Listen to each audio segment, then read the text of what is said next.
Hostel में shift हुई है ना? आहो यार, कोई शहर तो नहीं छोड़ गई?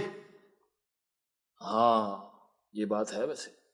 भाई तेरा केस ज्यादा दर्दनाक, ट्रेजिक और सीरियस है, लेकिन तू तो मुझे कह रहा था कि तू उसे भूल गया।